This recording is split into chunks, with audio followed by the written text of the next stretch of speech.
चैन से सोना है तो जाग जाओ।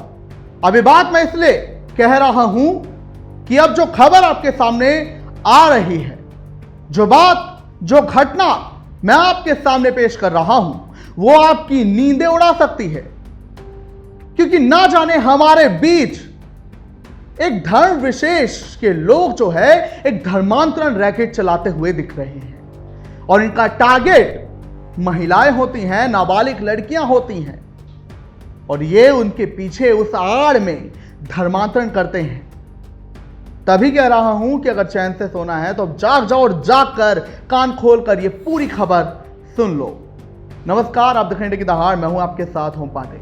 तो आप समझ गए होंगे धर्मांतरण रैकेट की चूंकि मैंने बात की तो खबर ट्रेंडिंग है आजकल, वो है छांगुर बाबा की। तो आखिर हरियाणा के फरीदाबाद की एक लड़की ने कैसे छांगुर बाबा के इस धर्मांतरण रैकेट का भंडाफोड़ कर दिया, कैसे उसके कई खुलासे कर दिए, कई राज सामने ला दिए, बेपर्दा कर दिए, वो हम आपको बताते हैं। कैसे उसने एक एक तकनीक बताई इस छांगुर बाबा के पूरे नेटवर्क की कि कैसे वो मासूम लड़कियों को बरगलाकर, बहला फुसलाकर उनका धर्मांतरण कराते हैं। अब जानिए। तो देखिए, फरीदाबाद की घटना है जहां पर एक लड़की ये शिकायत दर्ज कराती है क्योंकि जब ये छांगुर बाबा का ये रैकेट सामने आया जहां उसने 1500 से ज्यादा महिलाओं का धर्मांतरण कराया। हालांकि एक रिपोर्ट ये भी कह रही है कि अभी जांच के बाद हजारों में आंकड़े निकलने वाले हैं, 1500 तो बहुत कम है। खैर, फरीदाबाद की महिला ने ये शिकायत पुलिस में दी कि मेरा धर्मांतरण कराया गया, इसके बाद मुझसे रेप किया गया, मुझे स्पा सेंटर ले जाकर मेरी वीडियो जो है उन्होंने फिल्म किए और मुझे बाद में ब्लैकमेल करने लगे, मेरे साथ मारपीट होने लगी।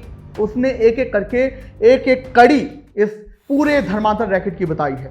उसने कहा कि वो फरीदाबाद में 22 साल से रह रही है, वो मूल रूप से पंजाब के हैं। अब हो क्या रहा था, वो फरीदाबाद की कॉलोनी में रहती थी और उसी कॉलोनी में नेहा और आमिर हुसैन जो है ये दो भाई बहन रह रहे थे। सब कुछ ठीक चल रहा था। तभी 2023 में ये दोनों भाई बहन आमिर और नेहा जो है इस लड़की से मिलते हैं। तब ये सिर्फ और सिर्फ 13 साल की थी। समझ चाहिए, 13 साल की ये मासूम लड़की थी, नाबालिग थी, 9वीं कक्षा में पढ़ रही थी। उसने कहा मैं पढ़ाई का मुझे शौक था, मैं पढ़ाई भी कर रही थी, लेकिन तभी जब मेरी इन दोनों भाई बहनों से मुलाकात हुई तो ये मुझे बरगलाने लगे। इन्होंने मेरा ऐसा ब्रेन वॉश किया कि मैंने 9वीं पास करने के बाद 10वीं की पढ़ाई की ही नहीं। ये मुझे सारा दिन अपने घर बुलाते, मुझे घुमाने ले जाते थे। मतलब देखिए, अब 13 साल की एक लड़की होगी, उसका ब्रेन वॉश ऐसे ही किया जाता है, उसे ग्लैमर दिखाकर, उसे खर्चा कराकर। तो उसने कहा कि ये जो दोनों भाई बहन थे नेहा और आमिर, ये मुझे दिल्ली ले जाते थे, वहां पर ये मुझे घुमाते थे, खूब पैसा खर्च करते थे, अपने परिवार वालों से मिलाते थे। और उसने एक और बात बताई, उसने ये भी कहा कि नेहा और आमिर मुझे धार्मिक स्थल जो कि मुस्लिम समुदाय के होते हैं वहां पर लेके गए थे कई बार, एक बार नहीं कई बार। इसके बाद आखिरकार उसकी मुलाकात होती है जलालुद्दीन मौलाना से जो कि छांगुर बाबा बना पड़ा है। उसने जानकारी दी कि ये मुझे ऐसे ही घुमाते रहे, फिराते रहे और एक बार इन्होंने मेरी दिल्ली की निजामुद्दीन दरगाह में मुलाकात कराई छांगुर बाबा से।